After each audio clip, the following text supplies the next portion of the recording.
कल्पना कीजिए एक ऐसे विशाल साम्राज्य की जिसके दरवाजों को ना मध्य एशिया से आए विदेशी आक्रमणकारी एकदम बेरहमी से तोड़ रहे हैं।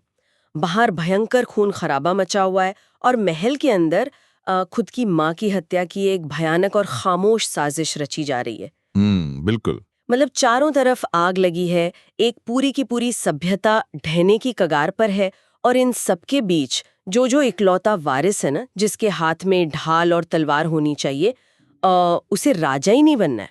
हाँ, वो सत्ता से भाग रहा है। बिल्कुल, वो सत्ता और सिंहासन से पूरी तरह विरक्त है। तो आज की हमारी इस गहन चर्चा में हम इसी अद्भुत ऐतिहासिक और मनोवैज्ञानिक उथल-पुथल की तह तक जाने वाले हैं। हम बात कर रहे हैं जयशंकर प्रसाद जी की अमर ऐतिहासिक कृति स्कंदगुप्त की। जी। और ये कोई कपोल कल्पना नहीं है। ये हमारे भारत के इतिहास के पन्नों में दर्ज एक बहुत ही कठोर सच्चाई है। हम 2775 ईस्वी से लेके 540 ईस्वी तक के उस खौफनाक दौर की बात कर रहे हैं। वो दौर जिसे स्वर्ण युग कहा जाता था, है ना? का वो बर्बर आक्रमण और भीतर ही भीतर जो पुष्य मित्रों का सिर उठाता हुआ विद्रोह था।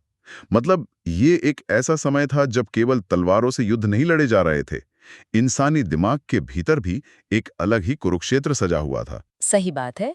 और जो श्रोता हमारे साथ जुड़े हैं, खासकर जो लर्नर प्रोफाइल वाले हैं, जो इस विषय की गहराई को परीक्षाओं के नज़रिए से या साहित्य के नज़रिए से समझना चाहते हैं, उनके लिए ये चर्चा बहुत काम की होने वाली है, क्योंकि हम प्रसाद जी के इस नाटक के मूल पाठ, इसके ऐतिहासिक संदर्भ और उन दार्शनिक गीतों को डिकोड करेंगे जो आज भी उतनी ही प्रासंगिक हैं। एकदम सही कहा आपने। और इस पूरी चर्चा को अगर हमें किसी एक बिंदु से शुरू करना हो, तो मुझे लगता है वो नाटक का बिल्कुल पहला दृश्य होना चाहिए। उज्जैनी में गुप्त साम्राज्य का स्कंधावार लगा हुआ है। और एक सेकंड, मैं यहाँ आपको थोड़ा रोकना चाहूंगी। आगे बढ़ने से पहले आपने अभी एक शब्द इस्तेमाल किया, स्कंधावार। जी, स्कंधावार। तो जो लोग इस भारी भरकम शब्द से वाकिफ नहीं है, उनके लिए थोड़ा स्पष्ट करना जरूरी है कि स्कंधावार का मतलब होता है सेना की छावनी, मतलब मिलिट्री बेस। तो हम किसी सजे धजे महल में नहीं है अभी, हम सीधे युद्ध के मैदान के करीब एक सैन्य शिविर में है। बिल्कुल सटीक बात पकड़ी आपने। तो इस सैन्य शिविर में साम्राज्य का जो भावी उत्तराधिकारी है, युवराज स्कंदगुप्त, वो अकेले टहल रहा है और वो एक ऐसा संवाद बोलता है जो परीक्षा की दृष्टि से तो महत्वपूर्ण है ही, पर वो पूरे साम्राज्य की नींव के खालीपन को भी उजागर कर देता है। वो संवाद क्या है? वो कहता है, अधिकार सुख कितना मादक और सारहीन है। अपने को नियामक और कर्ता समझने की बलवती स्पृहा उससे बेगार कराती है। ओहो, मतलब अधिकार सुख सारहीन है। क्या बात है!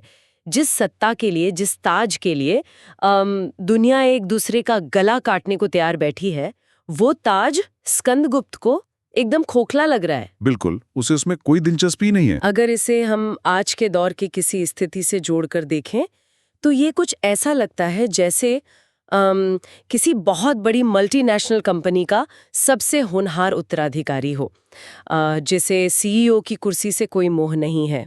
हाँ, एकदम सही रूपक है ये। मतलब उसे बोर्ड रूम की राजनीति से सख्त नफरत है।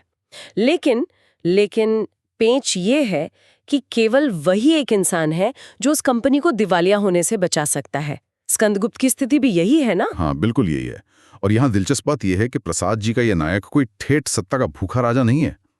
वो असल में एक दार्शनिक है जो योद्धा के रूप में फंस गया है। एक दार्शनिक योद्धा। जी।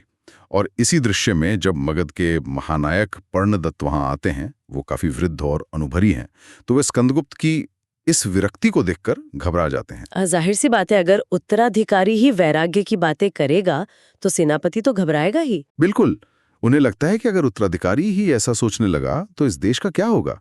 पर्णदत्त उसे उसके क्षात्र धर्म और उत्तरदायित्व की याद दिलाते हैं। क्षात्र धर्म मतलब एक योद्धा का वो कर्तव्य जहां वो अपने लिए नहीं बल्कि दूसरों के लिए लड़ता है। सही कहा।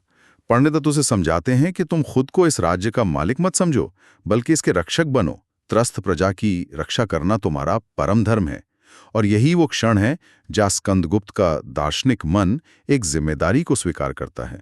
वो अपने लिए नहीं, आर्य साम्राज्य की रक्षा के लिए तलवार उठा लेता है। पर यहाँ एक बहुत बड़ी पेचीदगी पैदा होती है। मेरा मतलब है स्कंदगुप्त का ये जो वैराग्य है, यही तो वो खालीपन पैदा कर रहा है जो महल के बाकी लोगों को साजिश रचने की हिम्मत दे रहा है। बिल्कुल, राजनीति का तो नियम ही यही है कि प्रकृति को शून्य पसंद नहीं है। एकदम। खाली सिंहासन और एक उदासीन उत्तराधिकारी गिद्धों को तो आकर्षित करेगा ही, और यहीं से कथा उस दिशा में मुड़ती है जो बाहरी दुश्मनों से भी ज्यादा खतरनाक है। मतलब अंतःपुर की साजिशें, महल के भीतर चल रहे षड्यंत्र। जी, क्योंकि जब दुश्मन बाहर खड़ा हो तो लड़ना फिर भी थोड़ा आसान होता है।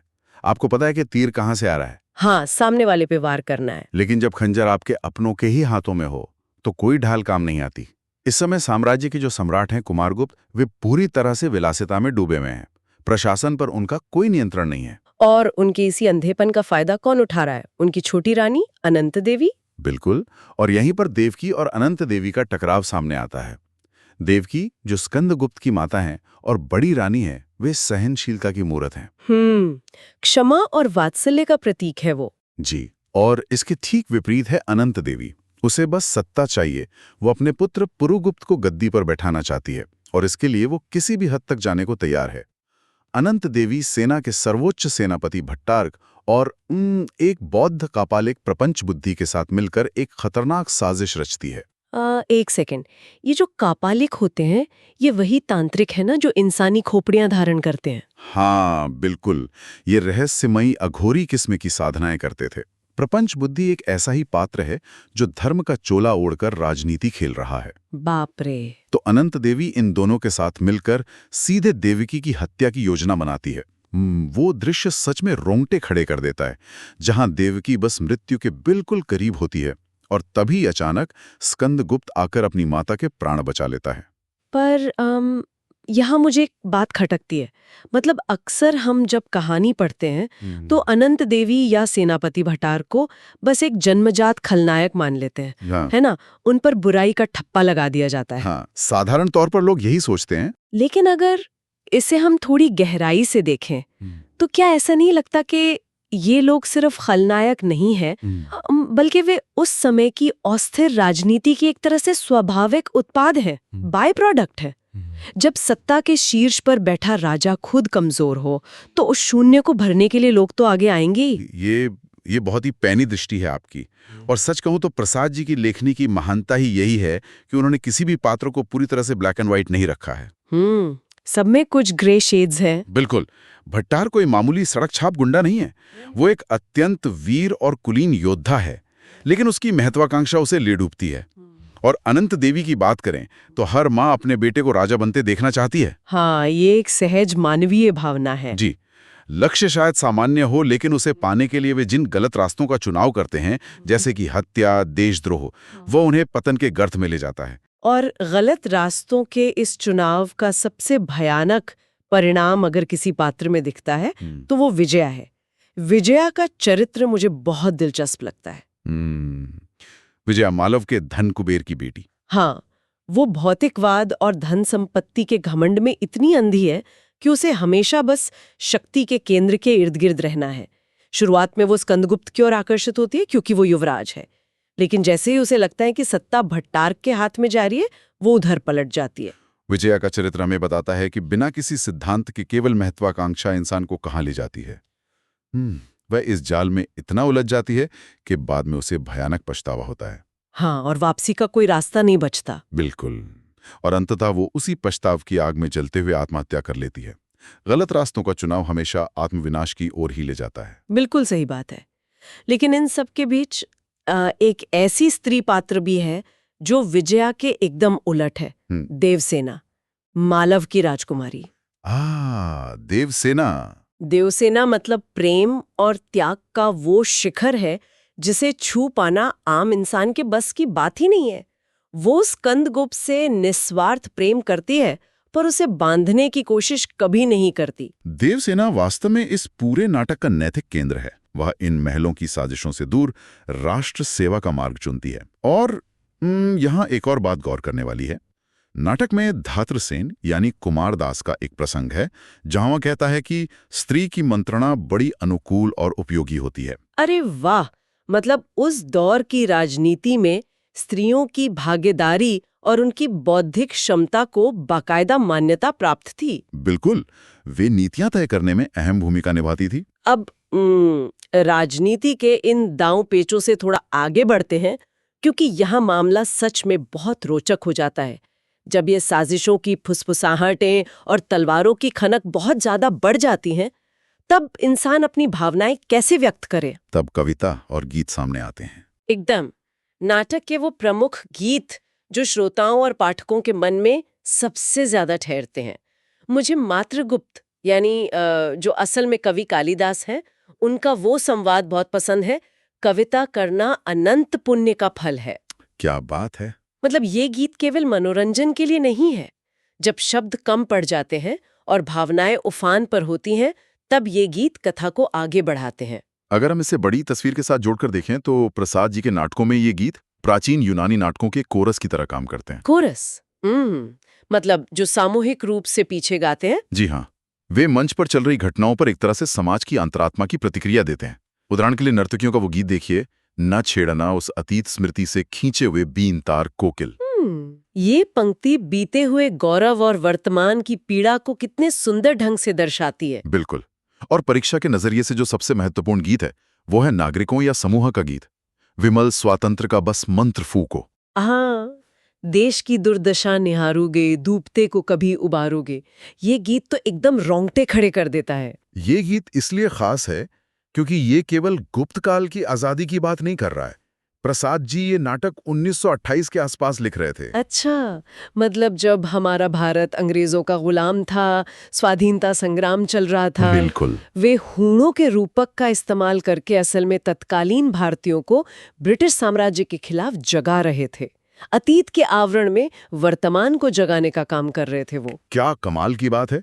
और जीवन की नश्वरता को दर्शाने वाला देवसेना का वो दार्शनिक गीत भी तो है, सब जीवन बीता जाता है धूप छां के खेल सदृश। जी, ये गीत हमें बताता है कि युद्ध, सिंहासन, साजिशें सब कुछ बस धूप और छांव के खेल की तरह पल भर में बीत जाने वाले हैं। एकदम सही। और इसी के साथ हम इस नाटक के उस मोड़ पर आ जाते हैं जहां इसका निष्कर्ष तय होता है, अंतिम दृश्य। अंतिम दृश्य सच में बहुत शक्तिशाली है। पूरे नाटक में हमने देखा कि स्कंदगुप्त अपनी वीरता से हूणों को खदेड़ देता है, शकों को परास्त कर देता है, विद्रोहों को कुचल देता है, आर्य साम्राज्य बच जाता है। वो विजयी होता है, सब कुछ उसके कदमों में है। हाँ, लेकिन उसकी असली महानता युद्ध जीतने में नहीं है। उसकी महानता उस प्रतिज्ञा में है। वो आजीवन अविवाहित रहने की प्रतिज्ञा। जी, आजीवन कौमार व्रत। वो प्रतिज्ञा लेता है कि वो कभी विवाह नहीं करेगा ताकि उसके बाद फिर से कोई उत्तराधिकार का युद्ध न छिड़े। बाप रे, मतलब जिस इंसान ने साम्राज्य को बचाया, वो खुद को हर व्यक्तिगत सुख से वंचित कर लेता है। राष्ट्र की वेदी पर वो अपने निस्वार्थ प्रेम मतलब देवसेना के प्रेम का बलिदान दे देता है। बिल्कुल। और देवसेना का वो अंतिम संवाद तो जैसे नाटक का निचोड़ ही है। कष्ट हृदय की कसौटी है, तपस्या अग्नि है। कष्ट हृदय की कसौटी है, तपस्या अग्नि है। सच में इंसान का असली रूप कष्टों की भट्ठी में ही निखरता है। स्कंदगुप्त और देवसेना दोनों ही इस अग्नि में तपकर आदर्श बन जाते हैं। जी, ये नाटक एक मनुष्य और उसके भीतर के शासक के बीच के द्वंद्व को बहुत ही मार्मिक ढंग से समाप्त करता है। बिल्कुल, उज्जैनी के उस सैन्य शिविर से लेकर देवसेना के इस दार्शनिक संदेश तक हमने सच में एक बहुत लंबी यात्रा तय की है। हमने साजिशें देखी, सत्ता की भूख देखी और राष्ट्र प्रेम देखा। लेकिन जाते जाते एक ऐसा सवाल है जो मुझे लगता है हम सबको परेशान कर सकता है। वो क्या है? मतलब जरा सोचिए ना, स्कंदगुप्त ने युद्ध तो जीत लिया, साम्राज्य भी बचा लिया, लेकिन क्या व्यक्तिगत स्तर पर वो एक हरा हुआ इंसान नहीं था? जब उसने अंतिम दृश्य में देवसेना को विदा किया, तो क्या एक निर्जीव सिंहासन की रक्षा के लिए एक मनुष्य की आत्मा की ये बहुत बड़ी कीमत नहीं थी? ये तो बहुत ही गहरा दार्शनिक प्रश्न है ना? इतिहास शायद उसे एक महान रक्षक के रूप में याद रखेगा, लेकिन एक इंसान के रूप में उसके भीतर जो सूनापन रह गया, क्या दुनिया की कोई भी बड़ी विजय उस खालीपन को भर सकती है? खैर, ये एक ऐसा विचार है जिस पर हम सबको खुद से सवाल करना चाहिए। साहित्य और इतिहास के इसी उलझे हुए लेकिन खूबसूरत मोड़ पर हम आज की इस गहन चर्चा को यहीं विराम देते हैं। आशा है आप सबको ये डीप डाइव पसंद आई होगी।